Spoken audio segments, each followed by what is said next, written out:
Well, the pot is well and truly boiling for Boris Johnson because this is something that is absolutely boiling over as I speak today on Monday morning. Already more and more Tories are prepared to, from what we can see, there's rumours between about 30 to apparently 40 MPs, Tory MPs, that are willing to vote against this deal. So already we are seeing somewhat quite of a significant gathering pace Tory rebellion. However, obviously it comes down to how many of those will actually vote, and is this just a another tactic to force a U-turn? Because by the time this video comes out, we could have U-turned already. Because Boris Johnson, as you may or may not know, has been achieving at the moment pretty much a U-turn a month at this point. So if he does U-turn, who knows? But it'll be interesting to see.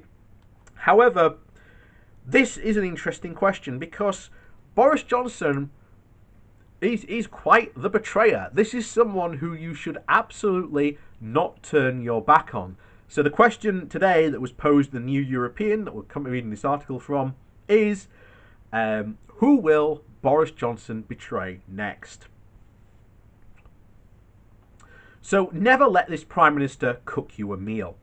A mere 10 months ago, after running a successful election campaign promising an oven-ready Brexit deal, backed by all 635 Conservative candidates, Boris Johnson has decided his own deal is half-baked. As a result, the government is now threatening to change UK law in order to unilaterally alter the agreement, a position it acknowledges would break international law, but only in a very specific and limited way. As defences go, this is rather like arguing that murder or bank robbery are very specific crimes that and that then expecting to avoid jail. This is an absurd situation, however. Just the most visible aspect of the dire predicament facing the Prime Minister. Whatever course of action he takes next will involve betrayal, and it will be him doing the betraying. The first question is who he forsakes first, and how serious the ramifications will be for the rest of us. Perhaps the best case scenario would be that Johnson is just using the threat of rewriting the parts of the Northern Ireland Protocol as a tool to help him secure a negotiating free trade agreement with the EU. He might hold almost and a very certainly mistaken view that it will serve as leverage in those trade negotiations, and has calculated that such a tough talk will help fire up the most Eurosceptics of his backbenchers. Such a tactic, though, would in the end effectively be a betrayal of the faction of the party, since the agreement with Brussels will only be secured if he involves some concessions on state aid and production standards. In this situation, Johnson would face a backlash from his aggrieved backbenchers, which he could possibly safely ignore, given his sizable majority and the long wait until the next general election. What he might also face in the event of such concessions, and find it harder to ignore, would be the return of Nigel Farage, perhaps under yet another new party flag, building a Brexit betrayal narrative over the coming years that would undermine the Conservative vote. In the short term, Johnson's life would get more complicated, and still even under a free trade agreement secured by making concessions, goods entering and leaving the UK will still face additional checks at the border, so rules come January will still apply, and we would still likely see subsequent disruption and queues and lorries across Kent.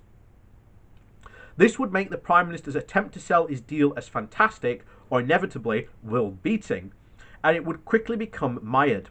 It would become hard for him to successfully pin the blame on the EU, given that just weeks before he'd just been boasting about how great the deal he had just agreed had been. Betraying his Brexiteer backbenchers might be the best outcome in the current standoff, but that doesn't mean a good outcome, either for the British public or for Boris Johnson. It leaves him with two other options and two other betrayals.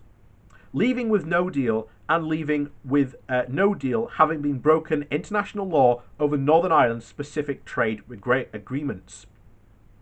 The first option would be a betrayal of Britain's voters. No matter how often defenders weakly argue that the oven-ready deal referred to only to the withdrawal agreement, most Conservative voters in 2019 surely felt the prospect of no deal was off the table as a result of the breakthrough last autumn.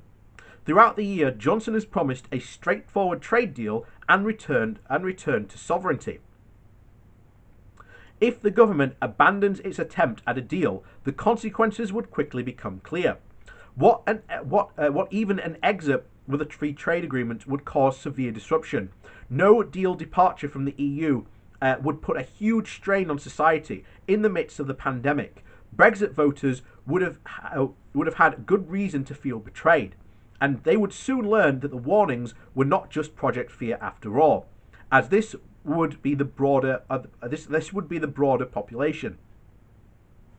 The temptation for Johnson would be that in this situation he could try and pin the blame on the EU, saying that Brussels was punishing Britain rather than just merely doing everything it said it would all along, and try and frame the outcome as a plucky Britain thwarted by its nasty neighbours, rather than a country creating a huge self-inflicted disaster. The result would be chaos, and it would what would come next remains a complete mystery. After all, no deal is not a destination, merely a waypoint, and not a happy one. The UK would still seek a deal with the EU, and it would continue to suffer, possibly and acutely, until it did so. The EU, meanwhile, would be fully aware that it had even more leverage in the situation than it has now, and so it would force the UK to its table on its own terms. And how long would Johnson wait before engaging in a U-turn, before effectively betraying himself? Johnson's third option, and the most baffling, is to pass legislation amending into UK law, not only international law, the withdrawal agreement to give the country increased decision-making power in the event of a no deal. This is virtually impossible to see the upside of doing this. The government's rationale is that its current situation was unforeseeable when the deal was passed a year ago, but that doesn't pass the laugh test. The withdrawal agreement was all about trying to find an agreement to ensure that there would be no border on the island of Ireland, even if the UK and the EU arrived at a no-trade deal, the exact situation that we are facing now. The UK is very clearly trying to violate an international treaty it ratified within the last 12 months. This would essentially mean Johnson was betraying his own government by sinking his own deal. The EU and any country with which the UK would wish to make an agreement, why would they do a deal with a proven liar? The ramifications would go far further than Brexit, though it is a core principle of the UK's ministerial code that ministers must abide by the UK and international law.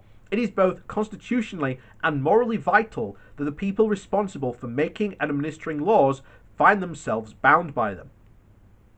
With its technical and very specific breach of the law, the government would risk upending the UK's fragile and underwritten constitution, something which can be broken within weeks but would take decades to actually rebuild.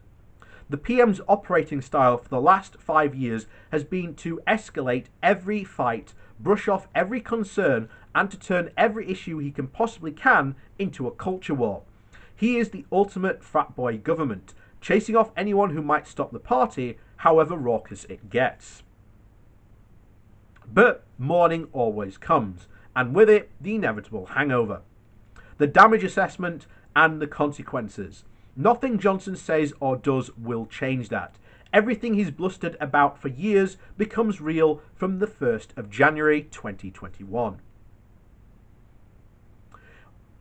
All he has is the power to shape whatever that gets accommodated with a deal or no deal, or made far worse by his own chaotic actions. What's worrying is that he either doesn't understand that or doesn't accept it. Every path in front of Johnson involves betrayal and will, in time, involve ramifications. That's the result of 4 years of impossible promises. The question facing the rest of us is who, when the time comes to decide, who will Johnson choose to sell down the river? And I completely agree with that standpoint. Johnson's actually in a worse position than May, because at least May tried to appease both sides. Johnson here has deliberately sided with the Brexiteers over what Brexit could be, once again, without trying to define what Brexit actually is, and has now been left with a very similar options, and very limited options, that will involve betrayal in some way, shape, or form. And these ramifications, as was said there, are going to be huge. And we, unfortunately, have to live with it. But this, once again, is not what people voted for back in 2016. Back in 2016, we were told that the Norway option was perfectly good and valid, and that no fool would consider leaving the single market. And those were all conservative Leave voices that are now the Brexiteers. Some of them are even sitting and serving on the front bench. Some of them even have full ministerial positions. But this is the bizarre stance we're stuck in, because they drank their own Kool-Aid. The difference between, as I've always tried to make this clear to people, is there is a difference between European Euroscepticism and British Euroscepticism. And the main line is how good the customs union and the single market really is. European Eurosceptics admit it. They just straight up admit it. Yeah, it's good. We like it. What they don't like is the more increased, federalization, unionization. They've said, it's too far. But they like the single market. They like the customs union. They might disagree with it, but at the end, they would never leave it intentionally. British Eurosceptics, on the other hand, have always had the narrative that the single market and the EU, and especially the EU, is the death of Britain, that it stops Britain being the Britain it could potentially be. Britain is being chained down, hence the name of the infamous book, Britannia Unchained. Of course, that never actually made any mention of leaving the EU. However, you never know. But we've got that to look forward to, and obviously the plan in that is to turn the UK into Singapore on the Thames, of ignoring the rest of the country and just solely focusing on London. These are the people who are in power now. That is incredibly worrying, because, hey, people in the north, if you voted Tory for the first time, are you seriously considering of what we know there, of what we know about the Tories and what their plans are, that they're seriously going to try their somehow best and, quote, level up the country? Not in a month of Sundays is that ever their achieve or even their aim to. Their aim is to try and privatise as much, even more, the UK than they possibly can, and to try and limit the size of government. And this isn't limiting the size of government by powers, by the way. They're talking about taking away government services, and that does include privatising the NHS. So, unfortunately, that's the situation where we are. And of course, come next January, we will have some serious fights on our hands, because that is where we will see the true Conservative agenda come online. So, with that said, thank you for watching. Please do hit that like and share button. It helps out the channel massively. If you are new, please do hit that subscribe button. We talk about British politics and Brexit a lot on this channel because they are just completely inseparable. And trust me, Brexit, and just talking about Brexit, is going to be around for some time. This is just the beginning of the beginning. So, if you would also like to support the channel another way, there are links down below to a Patreon page and a one-off donation link should you like to support the channel that way. And with that, as always, thanks for watching, and we'll see you all next time.